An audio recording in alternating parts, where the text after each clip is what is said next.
One thing is certain in farming, and that's change. The past few years, cropping practices have evolved with an intensity never seen before. Some call it responsible farming.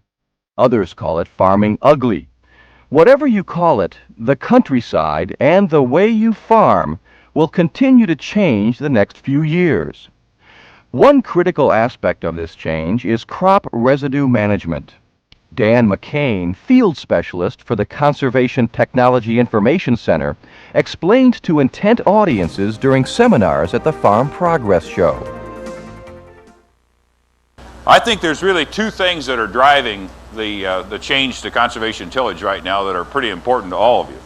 Number one is that we've got the Farm Bill, and some of you probably have conservation plans. But more than that, it's economics. And I think if you even look back at the Farm Bill, you can say, well, that's economics too, because after all, you're in the Farm Bill because you need that viability to keep your operation smooth. There are three real ways to comply with the conservation plan. Dan McCain explains your choices. The first is that we could do something with rotations, stretching out a rotation, making it longer, putting meadow in the rotation. Now that is alternative one, but not many farmers opted for that. The second practice is to do something with the way we farm the slope.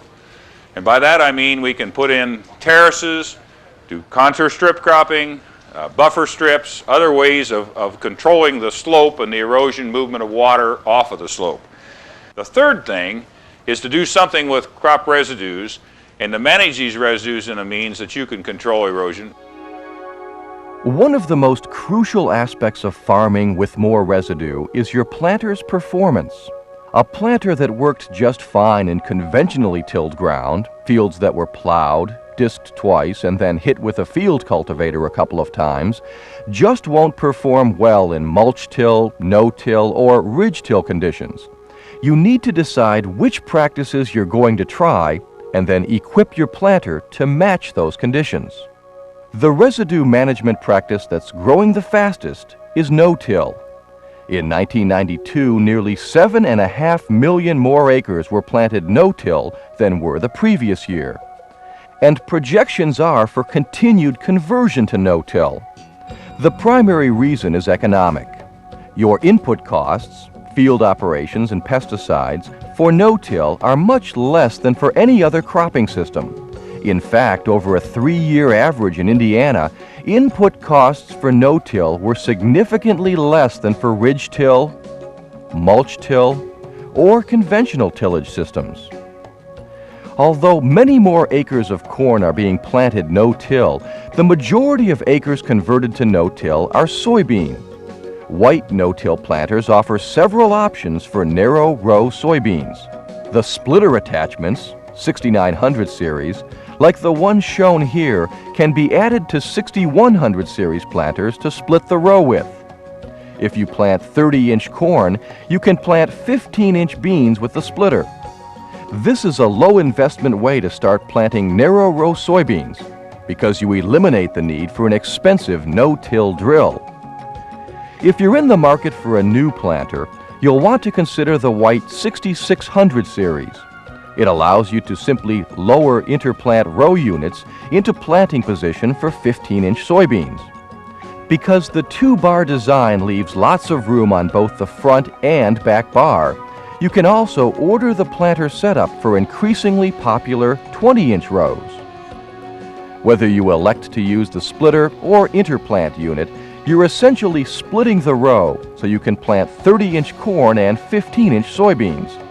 In addition to a lower initial investment, there are several other reasons to plant instead of drill no-till soybeans. The most important reason is yield. Seed company research shows a yield advantage for 20-inch rows as compared to either 30-inch or 10-inch rows.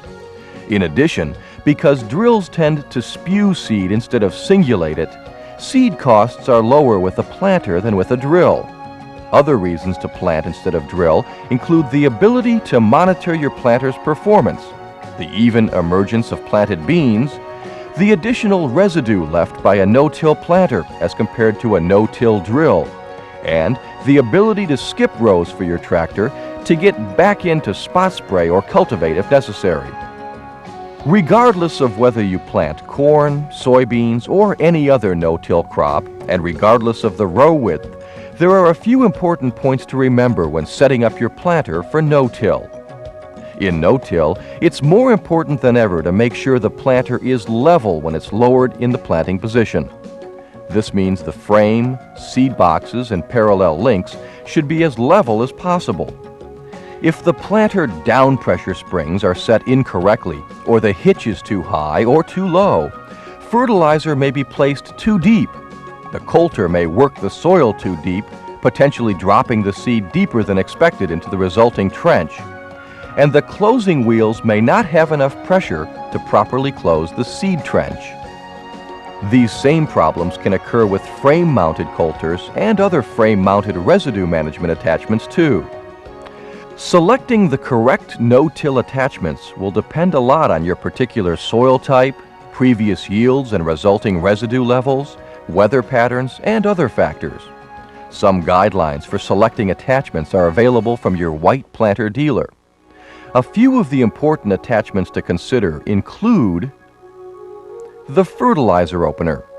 In no-till conditions, this single-disc fertilizer opener with the trailing injection knife excels.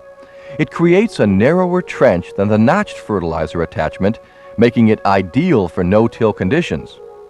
The trailing knife configuration tends to catch the loose residue commonly found in mulch till conditions. For this reason, you may not want to use it in mulch conditions. Jack Cobb, Senior Product Manager for White Planters, discussed other points at a residue management seminar. As we're asking this planter to go out and do maybe 20 or 30% conventional, 20 or 30% mulch till, and 20 or 30% no-till, it's very hard for one planter to be equipped with attachments to do a perfect job in all three of those different conditions. A frame-mounted coulter using the weight of the planter lets that no-till coulter penetrate to the soil using the weight of the planter, where a row unit coulter, like you see mounted on this row unit, is basically using the weight of the row unit to put it in the ground. Dan McCain also discussed coulter blades. The evolution of the coulter and now finally the residue management fingers like this has come about very recently. First of all, years ago, in fact 25 years ago, the advance of the widest of the fluted coulters, 2-inch wide or more sometimes, were the only thing we had to plant with. And we didn't realize some of the advantages that the flute really had to offer. We've probably made a complete come around now. After going to bubble and ripple coulters, finally we're back to thinking more strongly about fluted coulters again, including now, more recently, the advance of some of the flutes that you can count 12 or 13 on instead of the old 8. That's probably an advantage because it's a little more redeeming in terms of the speeds that you may want to go, and you probably don't have as much of a loss of soil going out. Probably the best residue attachment for no-till is the Residue Manager combination. It's essentially a combination of finger wheels and a coulter. Jack Cobb explains. Now what it does is move the residue away before the coulter has a chance to hairpin that down into the ground.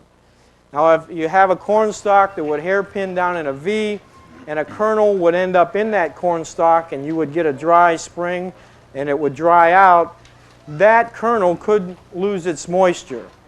Anytime you put a residue management attachment on your planter in no-till, you're going to need additional down pressure. It's crucial that you use the correct amount. The more adverse the conditions and the more tillage you're asking your planter to do, the more pressure you'll need.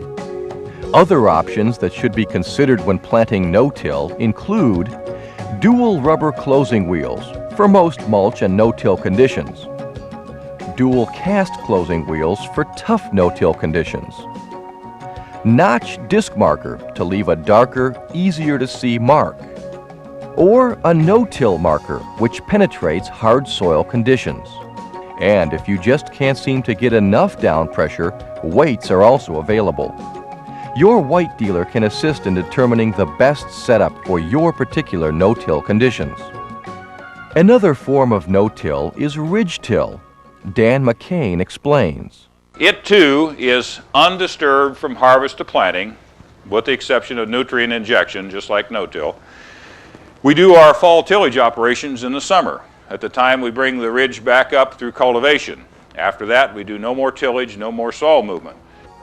Although ridge till acres have shown a steady growth over the past few years, many farmers who switched have found the rewards well worth the effort.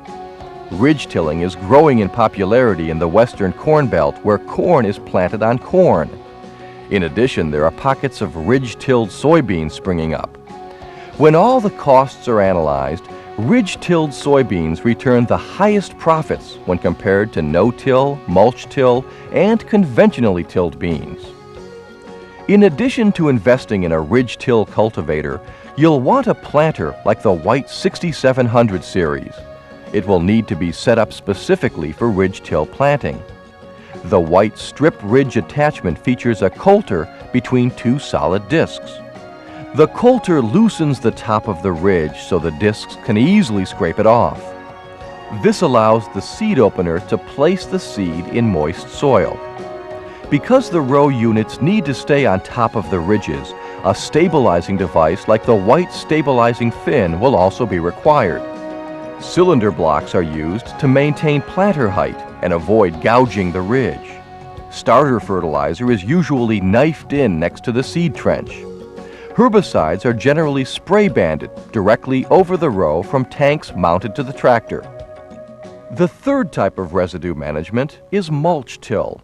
Again, Dan McCain. Mulch till is the biggest of all in terms of gross acres, and it is probably the easiest initially for most farmers to accept because it uses a lot of the tools you already have. It's based on using a chisel plow or disc system, and you leave at least 30% residue after planting. Although mulch till continues to be used on around 60 million acres throughout the United States, many additional acres will be switched to it so owners can comply with their conservation plan. If you're one of the farmers who'll be switching to it from conventional tillage practices, you'll need to make some changes in how you set up your planter. For instance, you will probably want to use a residue management attachment like these finger wheels, or a solid disc trash master to sweep away the residue from in front of the row unit. Jack Cobb explains the principle behind the finger wheels. And its job is to take the corn knuckles and the roots, the rocks, the clods, and move them away from the row unit so these gauge wheels have a nice clear path to run over, just like it would be if you were conventional tilling and disking and running a field cultivator over the field. If you take and put these on one row on your planter and leave them off of another row, plant your corn and go out the following day with a thermometer, the strip where this residue has been removed will be around 5 to 9 degrees warmer.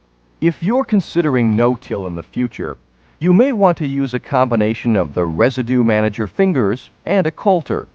The fingers clear the path in front of the blade to prevent hairpinning residue next to the seed.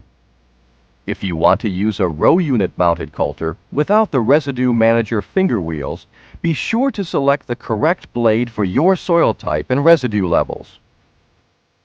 A bubbled blade might be selected to cut a path through high residue levels, while a 3/4 inch 8-flute blade might be the best choice for working the soil ahead of the seed trench opener. It's recommended for medium residue levels. A 13-flute blade may be the right choice for farmers who vary planter speed or simply don't want to work the soil as much. Of course, anytime you use a row unit coulter, you need to add down pressure. Start with standard duty down pressure springs set on a low level. Increase pressure until your planter is level and the coulter is working the way you want it to work. Regardless of the down pressure you eventually will require, be sure your planter, no matter what color it may be, is equipped with heavy-duty lower parallel links. 1993 and later models of white planters are automatically equipped with these. The lighter weight, earlier models simply won't handle the stress created by residue attachments. Fertilizer placement in mulch conditions is best performed by a notched fertilizer opener. It won't plug between the blade and shank like other openers may, and the notches in the blade keep it turning, even in soft soils. Depending on your soil type and moisture levels, you'll want to use either dual rubber or single V press wheels. You may also want to use a notched marker so you can see your mark easier. Like Dan said earlier, it's more than the farm bill that's driving the change to conservation tillage. It's economics. And regardless what your term is for residue management, it's also good for the soil. And what's good for the land is going to be appreciated for generations to come.